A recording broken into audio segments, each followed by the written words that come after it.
Okey guys, betul lah apa yang Agung cakap dekat atas ni tau. Okey, apa yang disampaikan oleh Agung Malaysia itu adalah yang terbaik dan 100% aku menyokong apa yang diutarakan oleh Agung kita tau.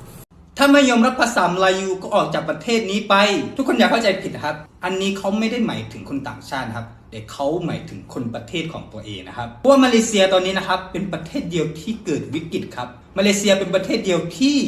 คนในประเทศตัวเองไม่ยอมพูดและพูดภาษาประเทศตัวเองไม่เป็นครับลองคิดดูเดี๋ยวคุณเป็นคนไทยแต่พูดภาษาไทยไม่ได้คุณเป็นคนมาเลแต่พูดภาษามาเลไม่ได้ผมว่าต้นตอน่าจะการก่อตั้งประเทศของเขาโครงสร้างการก่อตั้งประเทศของเขาคือดีมากเขาอ่ะมีหลายเชื้อชาติเหมือนประเทศเราเหมือนกันเขาก็มีเชื้อสายจีนเชื้อสายอินเดียหลักๆก็จะมีจีนอินเดียมลายูนะครับแล้วพอเขาก่อตั้งประเทศมาเนี่ยเขาไม่ได้บังคับนะครับคนที่มีเชื้อสายอินเดียเชื้อสายจีนเนี่ยต้องพูดลายูต้องพูดมาเลคือแบบเราให้เกียรติคุณอ่ะคุณมีอิสรภาพได้เลยสามารถพูดจีนมีความเป็นจีนได้เลยแต่นั่นแหละฮะหรือเพราะเขาดีเกินไปผมก็ไม่รู้นะว่าประเทศเขาใจดีเกินไปจนกระทั่งกลุ่มบางกลุ่มโดยเฉพาะกลุ่มมาเลเซียเชื้อสายจีนเนี่ยไม่ยอมพูดภาษาประเทศตัวเองครับไม่ยอมพูดภาษามลายูครับพอผมเล่าเรื่องแบบนี้มันจะมีคนไทยบางคนที่อคติแล้วก็ไปโยงกับ3จังหวัดนะครับต้องบอกแบบนี้ครับ3จังหวัดกับของมาเลเนี่ยมันไม่เหมือนกันนะครับ3จังหวัดเนี่ยเขาเป็นคนในพื้นที่ของเขาอยู่แล้วครับคือ3จังหวัดเนี่ยเมื่อก่อนเนี่ยเคยปกครองด้วยตนเองนะครับคือมันเป็นพื้นที่ของเขาอยู่แล้วเขาใช้ภาษามลายูของเขาอยู่แล้วแต่พอเป็นส่วนหนึ่งของประเทศไทยเนี่ยมีช่วงหนึ่งที่รัฐบาลไทยเนี่ยบังคับคนมลายูคน3จังหวัดเนี่ยให้เป็นไทยหมดเลยบังคับให้ไม่ให้ใส่ผ้าคลุมบังคับไม่ให้ต้องเป็นไทยอะไรอย่างเงี้ยมีความบังคับแบบนี้เกิดขึ้นมันอาจจะเป็นช่วงระยะสั้นครับแต่มันก็เป็นต้นต่อเส้นหนามที่ทำให้เกิดการขัดแย้งจึงถึงทุกวันนี้นะครับแล้วคนมลายู3จังหวัดทุกวันนี้นะครับพูดไทยได้พูดไทยเป็นอาจจะติดสำเนียงนิดๆแต่ทุกคนก็พูดไทยได้มันไม่มีคนมลายู3จังหวัดคนไหนที่พูดภาษาไทยไม่ได้และที่เหนือไปกว่านั้นครับพวกเขายังพูดภาษามลายูได้แต่ในมาเลเซียมันต่างกันนะครับมาเลเซียเนี่ยคนเชื้อสายจีนคนเชื้อสายอินเดียเนี่ยเข้ามาในประเทศมาเลเซียก็คือเขาเข้ามาด้วยการผู้ล่าอาณานิคมอังกฤษนำเขาเข้ามาในประเทศนี้นะครับแล้วพอประกาศเอกราชขึ้นมาเนี่ยประเทศมาเลเซียเขาก็ไม่ได้บังคับนะไม่ได้บังคับคนเชื้อสายอื่นหรือให้อิสรภาพอย่างเต็มที่นะให้คนจีนเนี่ยสามารถเป็นจีนได้เลยแล้วก็ถึงจะมีคำว่านิยามว่าจีนมาเลนะครับแต่นั่นแหละผมก็แปลกนะเพราะว่าคือแบบประเทศคุณเนี่ยมันดีขนาดนี้แล้วมันแสนดีขนาดนี้แล้วอ่ะคือคุณมีอิสรภาพคุณไม่ได้ถูกบังคับนะครับจีนมาเลยังพูดจีนได้นะครับแต่ที่แปลกคือเขาไม่ยอมพูดมาเลกันครับแล้วก็มีบางคนพูดมาเลไม่เป็นด้วยซ้ำครับทุกครั้งที่มีการยกประเด็นนี้ขึ้นมาเนี่ยคนบางกลุ่มเขาก็จะอ้างครับเพราะว่าประเทศนี้เนี่ยมีความเป็น integrity สูงมีความยึดหลักตัวตนวัฒนธรรมของตัวเองสูงแต่ผมก็มองว่ามันไม่เกี่ยวนะครับมันก็งงผมก็งงเหมือนกันนะอย่างน้อยๆเนี่ยประเทศคุณเนี่ยรัฐบาลเขาดีกับคุณมากแล้วเขาให้ความอินเตอร์ยิตี้กับคุณเขาให้ความเป็นตัวตนของคุณสูงมากเนี่ยแต่ยังน้อยคุณก็ควรพูดภาษาประเทศตัวเองได้ไหมลองคิดสภาพถ้าสมมติว่าคนจีนมาไทยเป็นคนประเทศไทยเป็นคนไทยเชื้อสายจีนแต่ไม่เอาภาษาไทยอยากเอาภาษา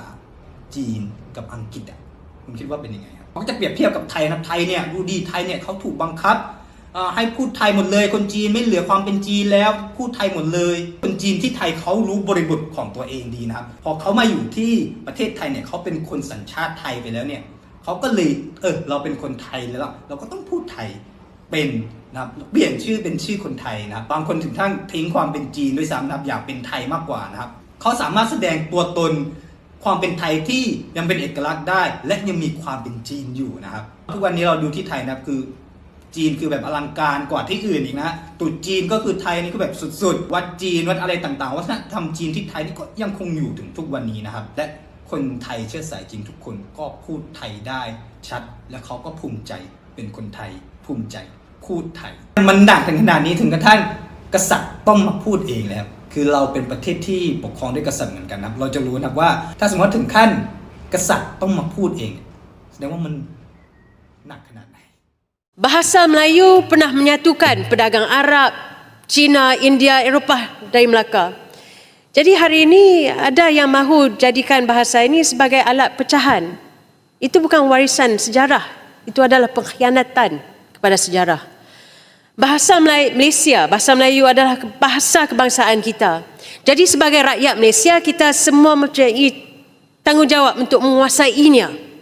Ini adalah bahasa perlembagaan, bahasa parlimen, bahasa negara. Bahasa Malaysia adalah bahasa penyatuan nasional, bahasa yang membolehkan kita bercakap sebagai satu bangsa walaupun kita datang daripada latar belakang yang berbeza.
Dah kenapa?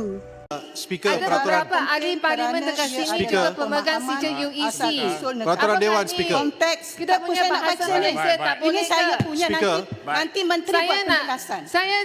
nak jemput Peraturan yang Dewan, berhormat Speaker, Datuk Peraturan Dewan. melawan Menjadi sekolah keras pendirian dalam Cina. masa pendidikan. Baru tahu apa Sejarah Speaker. nanti saya nak terang. Speaker. Nanti biar menteri yang menjawab. Ini fakta yang Peraturan salah. Dewan, Peraturan Dewan. Pelajaran sejarah.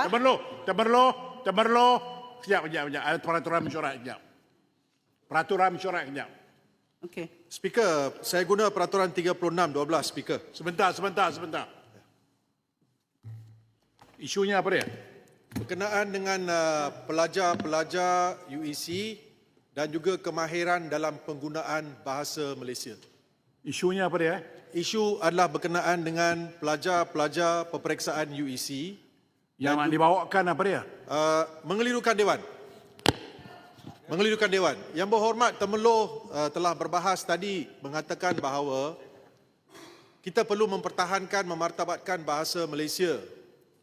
Apa masalahnya? Saya nak supaya menteri yang menjawab nanti. Temerloh, saya bangkitkan Saya- peraturan Dewan. Duduklah dulu. Temerloh, sabar. Nanti kejap. Temerloh. Duduklah. Saya dengar dulu. Tahu tak Saya peraturan dengar Dewan? explanation. Kita tengok negara lain, contohnya paling dekat Indonesia. Adakah bahasa mereka ni menerima bahasa lain, contoh bahasa Cina ataupun Inggeris ataupun bahasa India, dia terima pakai dalam negara mereka untuk gunakan sebagai bahasa perantara dalam negara? Tidak, ia menggunakan bahasa Indonesia sendiri. Contoh macam Thailand, bahasa kebangsaannya adalah bahasa Siam. Jadi gunakan bahasa Siam, cakap Siam. Sama juga dengan negara-negara Arab, Turki, Belanda, Jerman, Spanyol pun sama, mereka menggunakan bahasa kebangsaan mereka. Apa bahasa kebangsaan mereka? Bahasa kebangsaan daripada bangsa yang mereka duduk tu sendiri. Jadi